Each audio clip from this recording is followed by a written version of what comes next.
Hello everyone. तो कैसे हैं आप सभी। आशा करती हूँ आप बहुत अच्छे होंगे। तो स्वागत है आपका मेरे यूट्यूब चैनल मदर स्ट्रगल में। और आज का जो ये व्लॉग रहेगा वो इवनिंग के रूटीन का रहेगा। आज मैं इस व्लॉग में पूरा जो भी रूटीन शेयर करूँगी वो सारा मेरा इवनिंग का होगा। यहाँ पर अभी स्टार्टिंग जो हो रही है वो 4 बजे से हो रही है। 4 बजे मेरे पास ट्यूशन वाले बच्चे आ जाते हैं पढ़ने के लिए, जो 4 से 6 बजे तक पढ़ते हैं। 4 से 5 तक छोटे बच्चे आते हैं और 5 से 6 बजे तक फिर बड़े बच्चे आते हैं, मतलब बड़ी क्लासों के बच्चे आते हैं। और दिन में लगभग 2 बजे तक मैं अपनी पढ़ाई करती हूँ और फिर 2 बजे के बाद स्कूल से मेरे बच्चे आ जाते हैं। फिर मुझे उनको भी टाइम देना रहता है, उनकी ड्रेस चेंज वगैरह करवानी रहती है, खाना वगैरह देना रहता है। तो उसमें मुझे 2 से 3 बज जाते हैं। फिर 3 बजे से 4 बजे तक जो है मैं बच्चों के साथ में अपनी थोड़ी बहुत अब मेरी पढ़ाई उसमें हो जाती है। और बच्चों का भी जो स्कूल की डायरी वगैरह मुझे देखनी रहती है वो सारी चीज़ें मैं देखती हूँ। तो बस 2 बजे के बाद मेरा इस तरीके से बहुत कम, मतलब मेरे को टाइम निकल पाता है 2 बजे के बाद। तो मैं थोड़ा थोड़ा ही करके जितना भी मुझे टाइम मिलता है फिर मैं उसको, मतलब ऐसा नहीं कर, मैं पढ़ाई को फिर उसमें डिनाई नहीं करती हूँ कि मैं अभी थोड़ा सा टाइम है तो मैं नहीं पढ़ती हूँ। अगर मुझे आधा घंटा भी मिलता है तो फिर मैं उसमें पढ़ने के लिए बैठ जाती हूँ, क्योंकि मुझे ऐसा नहीं है कि मुझे अलग से टाइम मिलेगा, मुझे इसी टाइम में से अपने लिए टाइम छुड़ाना पड़ेगा। और कभी भी मतलब माइंड में जो हाउस वाइफ्स होती हैं उनको कभी भी माइंड में ये चीज़ नहीं लानी चाहिए कि हमारे पास इतना कम टाइम होता है तो हम नहीं कर पाएंगे।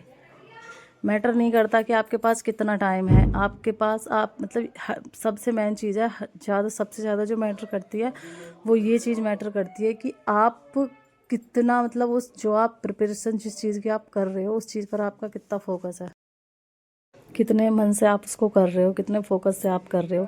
जब आपका उस चीज़ में इंटरेस्ट होगा ना, आपका उस चीज़ में फोकस होगा, तो यकीन मान के चलिए जो आपका 1 घंटा है ना वो 2 घंटे की पढ़ाई को रिकवर करेगा।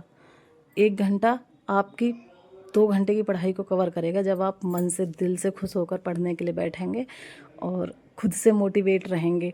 तो आपका मतलब बहुत अच्छे से आप उस टाइम में, अगर आपके पास थोड़ा टाइम भी है तो आप उसमें बहुत अच्छे से पढ़ पाएंगे। और हाँ, मतलब ऐसा भी नहीं करना चाहिए हमें कि नेगेटिव थॉट्स मन में नहीं लाने चाहिए।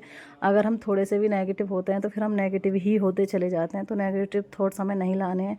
कभी कभी हमारे मन में ऐसा आ जाता है कि भाई जो मतलब अनमैरिड हैं, जिनकी अभी शादी नहीं हुई है, तो हम उनसे अपना कंपैरिजन करना स्टार्ट कर देते हैं।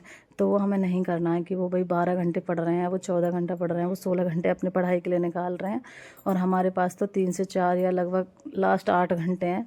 तो हमें इस तरीके का कंपैरिजन नहीं करना। अगर हम इस तरीके का कंपैरिजन करेंगे तो हम बहुत ज़्यादा नेगेटिव हो जाएंगे। और फिर नेगेटिव एक बार जब हम हो जाते हैं ना, तो हमारे पास वैसे ही इतने सारे काम होते हैं, वैसे इतनी सारी जिम्मेदारियां होती हैं। और जब हम अपने मन से एक बार नेगेटिव होते हैं तो फिर हम नेगेटिव होते ही चले जाते हैं और फिर हमारा कुछ करने का मन नहीं करता है। तो हमें नेगेटिव बिल्कुल भी नहीं होना है। जितना टाइम है हमें उसमें ही करके दिखाना है, हमें मेहनत करनी है। जब हम मेहनत करेंगे तो फल ज़रूर मिलेगा। ऐसा नहीं है कि अगर हम मेहनत कर रहे हैं तो फल नहीं मिलेगा। और एक मतलब शिक्षा तो एक ऐसी चीज़ है कि शिक्षा अगर किसी इंसान को है तो वो इंसान इंसान के रूप में बन कर के जीता है। मतलब शिक्षित इंसान की एक बात करने का लहजा, उसका हर तरीके से वो एक डिफरेंट इंसान बन जाता है शिक्षित होने के बाद में। तो एक तो हमें मतलब ये कंपैरिजन वाला बिल्कुल भी नेगेटिव थॉट मन में नहीं लाना है। जो अपने मतलब स्टडी के लिए भरपूर टाइम दे रहे हैं तो हमें ऐसा फिर लगने लगता है कि मेरा प्रिपरेशन उनकी तरह नहीं हो पाएगा। फर्स्ट थिंग तो कंपैरिजन आप बंद ही कर दें, बिल्कुल कंपैरिजन नहीं करना। इट डजेंट मैटर आपके पास कितना टाइम है, उस टाइम पर आप क्या कर रहे हो वो मैटर करता है। ये आपके पास मान लो 4 घंटे हैं और उन 4 घंटों को आप वेस्ट कर रहे हो, तो ये मैटर नहीं करेगा कि आपने उन 4 घंटों में क्या किया, आपने किस तरीके से वो वेस्ट कर दिए, ये चीज़ मैटर करेगी। मैटर उसी तरीके से टाइम पर ये चीज़ मतलब करता है सबसे ज़्यादा कि आप उस टाइम को किस तरीके से यूज़ कर रहे हैं और किस तरीके से मतलब उस टाइम को अपनी पढ़ाई के लिए ले रहे हैं। उन दो जितना भी टाइम आपको मिल रहा है, मतलब एक होता है ना कि जब कभी भी खाना बनाना सीख रहे होते हैं तो हमें सब्ज़ी काटने में जब फर्स्ट टाइम हम करते हैं तो बहुत ज़्यादा टाइम लगता है। और जब हम एक बार एक्सपर्ट बन जाते हैं तो फिर हमें टाइम नहीं लगता है, हम बहुत जल्दी जल्दी फिर तो अगर हम फ़ोन पर भी बात कर रहे हैं तो भी काट लेंगे। मतलब एक हैबिट में वो चीज़ आ जाती है, एक्सपर्ट इतने हो जाते हैं कि हम कुछ भी करते करते उस चीज़ को कर लेते हैं। तो वही डिफरेंस है। अगर आपके पास 12 घंटे हैं किसी के पास पढ़ने को, तो उसको पढ़ने दीजिए।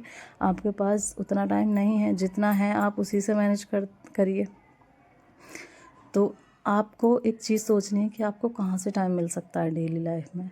एक नॉर्मल मैरिड लाइफ की बात करी जाए तो मतलब उसमें एक ऐसा होता है ना कि सुबह सुबह ज़्यादातर सबका रहता है कि किसी के हस्बैंड ड्यूटी जा रहे हैं तो उनको टिफ़िन पैक करके देना है, किसी के बच्चे स्कूल जा रहे हैं तो उनको टिफ़िन पैक करके देना है, इस तरीके से रहता है।